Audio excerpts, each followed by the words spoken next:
Negative कार्य हैं या जो भी एनर्जीज हैं पिता परमेश्वर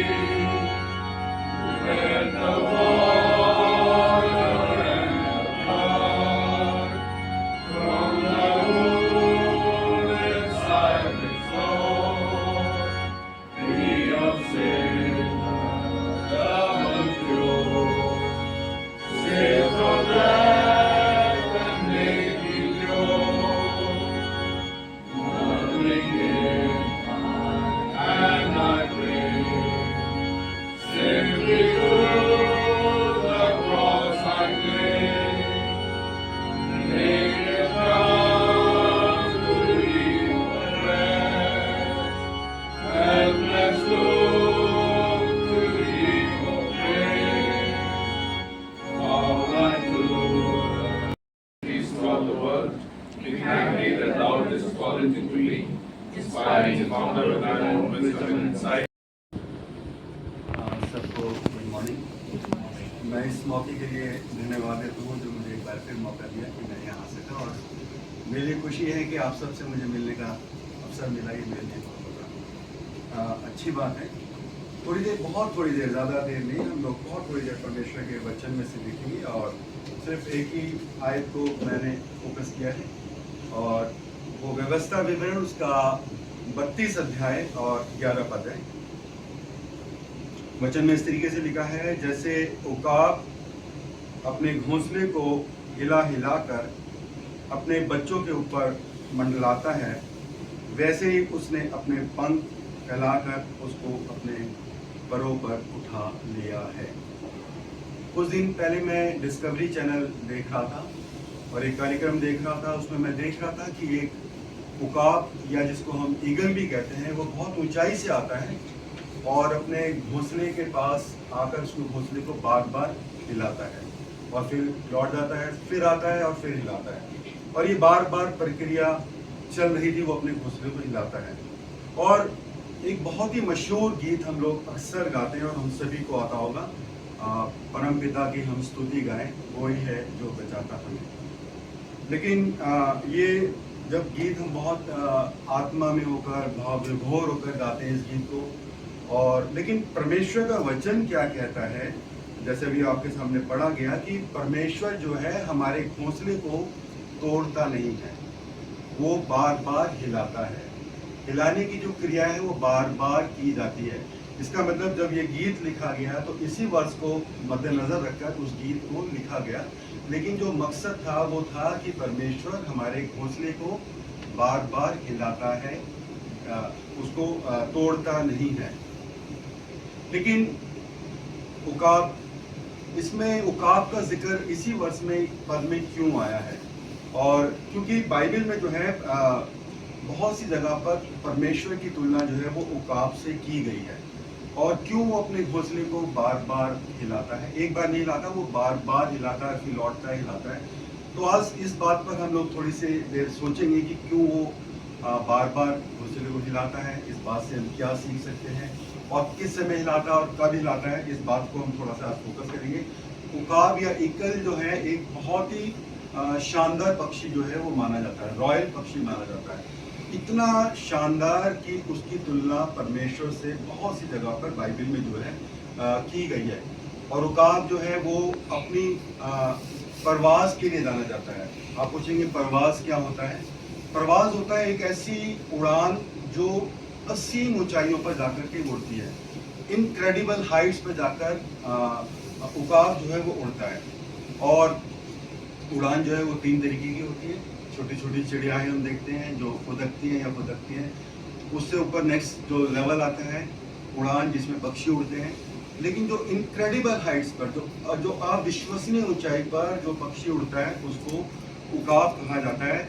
और मैं देख रहा था कि 10,000 फीट की ऊंचाई पर जो नॉर्मल उकाब होते हैं, यानी कि 3 किलोमीटर की ऊंचाई पर उकाब उड़ते हैं, और जो गोल्डन ईगल होते हैं वो 15,000 मीटर की ऊंचाई पर, यानी कि 3.5 किलोमीटर, और जो वल्चर होता है वो 37,000 मीटर की ऊंचाई पर, यानी कि 11 किलोमीटर की ऊंचाई पर वो उड़ता है। और ठीक उसी तरीके से जैसे इतना ऊंचाई पे उड़ने के बाद भी उकाब की निगाहें जो हैं बहुत तेज़ होती हैं, ये सब हम जानते हैं। उकाब की निगाहें इतना ऊंचाई पर होने के बावजूद भी उसकी निगाहें जो है अपने घोंसले पर लगी रहती है, अपने अंडों पर लगी रहती है, अपने बच्चों पर लगी रहती है और वो देखता रहता है। ठीक उसी तरीके से हमारा जो परमेश्वर है, जिसकी हम आराधना करते हैं, जिसकी हम स्तुति करते हैं, वो ऊंचे से ऊंचे पर विराजमान है। He is the highest exalted in heaven, मतलब उतना ऊंचाई पर वो बैठता है, लेकिन उसकी निगाहें हम जैसे छोटे लोगों पर, हम जैसे छोटे घोंसलों पर लगी रहती है। लगातार वो हमें वॉच करता रहता है। यदि आज बहुत से लोग सोचते होंगे कोई हमें देखता नहीं है, कोई हमें सुनता नहीं है, कोई हमें हमारे बारे में सोचता नहीं है, लेकिन आज की वचन से आप और मैं आनंदित हो सकते हैं कि एक ऐसा परमेश्वर है जिसकी हम आराधना करते हैं। वो हमारी सुनता भी है, वो हमारे लिए सोचता भी है और वो हमारे पर अपनी नज़र को भी रखता है। प्रभु का धन्यवाद हो कि हम एक ऐसे परमेश्वर के मानने वाले लोग हैं। तो आइए अब इस वर्ष के और आगे थोड़ा सा चलते हैं, इसकी गहराई में जाते हैं। तो देखते हैं कि उकाब जो है क्यों मतलब आकर के बार बार अपने घोंसले को जो है वो हिलाता है। इसके पीछे क्या राज है, क्या भेद है, इस बात को हम देखते हैं। जैसे मैंने आपको बताया, ऊंचाई उकाब बहुत ऊंचाई पर रहता है, लेकिन उसकी नज़रें लगातार अपने घोंसले पर रहती है। जब वो अपने डिस्कवरी में मैं देख रहा था, जब वो अपने घोंसले को बनाता है तो जो फर्स्ट लेयर घोंसले को देख तो बहुत ऊंचे पेड़ पे बनाता है, और जब वो फर्स्ट लेयर जो होती है वो कटीले कांटों से बनाता है। पहली जो लेयर होती है वो कटीले कांटे होते हैं, दूसरी जो लेयर वो लगाता है वो बहुत शार्प घास होती है, इतनी शार्प चुभने वाली घास, उससे वो लगाता है। इसलिए वो कटीली झाड़ियों से अपने घोंसले को बनाता है ताकि अन्य जीव जंतु से उसको, घोंसले को, उसके अंडों को, उसके बच्चों को कोई नुकसान न पहुंचे। इसलिए वो इस तरीके के लगाता है। जो मादा उकाब होती है, हम इसके बच्चों को इगलेट भी कहते हैं। तो सवाल उठता है कि वो क्यों घोंसले को बार बार हिलाता है और इतनी ऊंचाई से आकर करता है। मादा इगलेट जो है, जो फीमेल है, वो जानती है कि उसके बच्चे अब बड़े हो गए हैं और उनको उड़ना चाहिए, लेकिन बच्चे जो है सुस्ती में, लापरवाही में, और आप कह लीजिए मतलब कोई इस तरीके का रिस्क नहीं लेते, वो अपने घोंसले में ही बैठे रहते हैं। और वहाँ से वो बार बार मादा इगलेट जो है वो बार बार आती है, पक्षी और घोंसले पे आती है, ताकि वो जो घास उसमें है, चुभने वाली घास, उनके बच्चों को चुभे और वो चुप करके बेचैनी महसूस करें, अनकंफर्टेबल फील करें और वो करें। लेकिन वो बार बार हिलाती, वो नहीं कूद आते हैं, वो उनमें नहीं चाहते हैं, क्योंकि वो आराम की ज़िंदगी में जीना चाहते हैं। वो अपने कंफर्ट जोन को छोड़ना नहीं चाहते। मादा इगलेट फिर आती है, फिर हिलाती है, और जब इतनी बेचैन हो जाती है कि जब घास उनको चुभती है तो वो अपने घोंसले से बाहर कूदते हैं। और ऐसे में जो मादा इगलेट है अपने बच्चों को अपने पंखों पर लेकर के ऊंचाइयों पर चले जाती है, और ऊंचाई पर जाकर फिर से वो बच्चों को गिराती है, और फिर से उनको थोड़ा नीचे आने के बाद फिर से उनको अपने पंखों के ऊपर ले लेती है, और ये क्रिया जो है बार बार चलती है। इस तरीके से वो चाहती है कि उसके बच्चे उड़ना सीखे। अब ये सवाल होता है कि बच्चे जो हैं, इस बात को, इस कंसेप्ट को हम अपने ध्यान में रखेंगे। कई बारी हमारे अपने जीवन में भी हमारे घोंसलों को भी हिलाया जाता है, बार बार हिलाया जाता है। कई बारी हमें ऐसा महसूस होता है हम अनकंफर्टेबल हो रहे हैं, कई बारी हमें ऐसा लगता है हम अस्थिर हो रहे हैं। तो आज की सुबह मैं सिर्फ ये कहना चाहता हूँ कि जब बाइबल के लिए आप बाइबल को पढ़ते हैं थारोली, तो आप पढ़ते हैं और जानते हैं कि बाइबल में जितने भी बड़े बड़े हीरो हुए हैं, जिनको हम अपना बोल सकते हैं नायक, उन सब के जीवनों को परमेश्वर ने बार बार हिलाया, उनके घोंसलों को बार बार हिलाया, ताकि वो अपने घोंसले में बैठे ना रह सके। परमेश्वर ने उनको रेंगने के लिए नहीं बनाया, परमेश्वर ने उनको बनाया है कि वो असीम बुलंदियों को, ऊंचाइयों को छू सके जीवन का। ये उनके साथ उनके मकसद था। और हम देखते हैं, जैसे एग्जाम्पल देखते हैं, हम अब्राहम के जीवन को देखते हैं। परमेश्वर ने अब्राहम के जीवन को बार बार हिलाया, उसको तंबू में नहीं बैठे रहने दिया, एक तंबू से दूसरा तंबू में वो जाता रहा। और इसके द्वारा जब उसने परमेश्वर की आज्ञाकारिता का पालन किया तो वो विश्वासियों का पिता जो है वो कहलाया गया।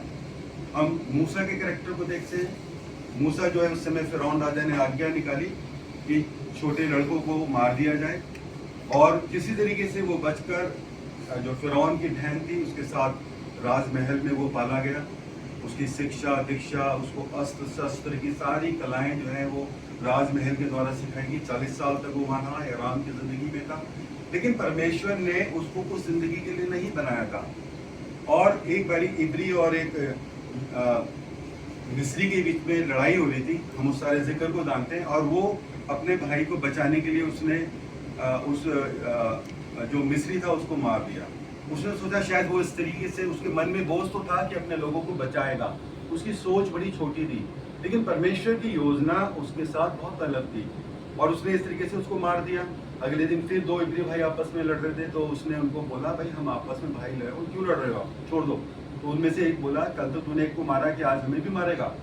तो ये सुन करके वो डर करके भागे और 40 साल वो रेगिस्तान मरुस्थल में छोटे गाय बैल बकरियों को चलाता रहा। परमेश्वर उनको वहाँ पे भी वो प्रशिक्षण देना चाहता था, उसको सिखाना चाहता था, उसको बताना चाहता था कि तुझे दीन और नर्म होने की ज़रूरत है।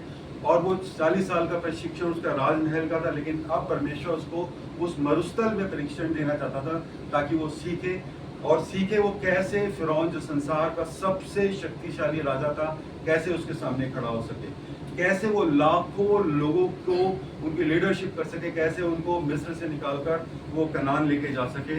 ये और उस जैसा लीडर आज तक संसार में कभी भी नहीं हुआ है। बाइबल में किसी भी ऐसे एलिशा को देख लीजिए, एलिजा को देख लीजिए, परमेश्वर ने उनके जीवन को भी हिलाया। बाइबल में ऐसा कोई कैरेक्टर नहीं है जिसके जीवन को परमेश्वर ने नहीं हिलाया हो। और क्यों नहीं हिलाया? क्योंकि वो चाहता है कि उनकी योजना जो है वो छोटी नहीं है। वो परमेश्वर चाहता है कि उसके लोग उन ऊंचाइयों पर, उन बुलंदियों को छू सकें जिसके लिए उनका निर्माण हुआ है, जिसके लिए उनको बनाया गया है। बाइबल में हम देखते हैं प्रभु यीशु मसीह के क्रूसिफिक्शन के बाद उसके चेले जो थे बड़े आराम से यरूशलेम में अपना काम कर रहे थे, लेकिन परमेश्वर की योजना जो है वो यरूशलेम तक नहीं थी। तब परमेश्वर ने राजा के मन को ऐसा किया कि वो एक बहुत ज़बरदस्त परसिक्यूशन आया और उस परसिक्यूशन से बचने के लिए वो चेले जो हैं तितर बितर हुए, कोई यहूदिया, कोई सामरिया, कोई इधर। और थोमा जो है, जो थॉमस है, वो 2000 AD में केरला में आया, साउथ में आया, और जिसकी वजह से आज मैं और आप प्रभु को जानते हैं। परमेश्वर जो है हर एक जीवन को आज छूना चाहता है और चाहता है कि हम अपने स्थान पर बैठे ना रह जाएं। आज के मनन का जो निष्कर्ष है, इस बात को अपने ध्यान में रखिए, बाइबल के सारे हीरो को परमेश्वर ने हिलाया। आज के सारी बातों का जो कंक्लूजन है, जो मनन है, वो क्या निकलता है? कई बार ऐसा लगता है मुझे कि माई नेस्ट इज ऑल्सो बीइंग शेकन।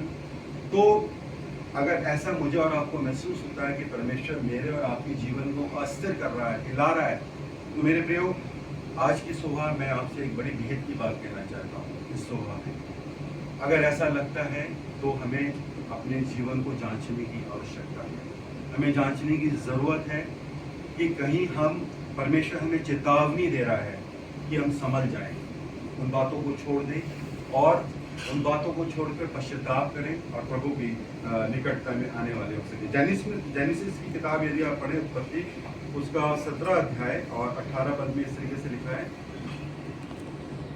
वहाँ पे लिखा है, और इब्राहिम ने परमेश्वर से कहा, इस्माइल तेरी दृष्टि में बना है, यही बहुत है। अब्राहम जो है, जब उसको सारा से बेटा नहीं हुआ, हाजिरा से उसको बेटा हुआ, तो वो बहुत संतुष्ट हो गया। प्रभु ठीक है, बेटा तो हुआ, सारा से नहीं हुआ, हाजिरा से हो गया, ये ठीक है प्रभु। लेकिन वो इस बात को भूल गया कि परमेश्वर की प्रतिज्ञा उसके साथ क्या थी। उसने क्या बोला था कि मैं तेरे वंश को सारा से ही बढ़ाऊंगा, हाजिरा से नहीं बढ़ाऊंगा। इस बात को वो भूल गया था। तो मेरे प्रियो, जब मेरे और आपके जीवन को यदि परमेश्वर हिलाता है, तो एक बात मैंने जैसे बताई आपको, हमें जांचने की जरूरत है कि परमेश्वर हमें चेतावनी दे रहा है और हमें अपने जीवन में उन बातों को समझने की जरूरत है, उन बातों को छोड़ने की जरूरत है, उन बातों को पश्चाताप करने की जरूरत है। और दूसरी और बहुत इंपॉर्टेंट बात वो है कि परमेश्वर चाहता है कि हम अपने कंफर्ट जोन से बाहर निकले और परमेश्वर पर विश्वास करके, परमेश्वर में होकर उन ऊंचाइयों के लिए स्वयं को तैयार करें जिसके लिए परमेश्वर ने हमें और आपको बनाया है। प्रभु इस छोटे से वचन के द्वारा हमें अपनी आशीष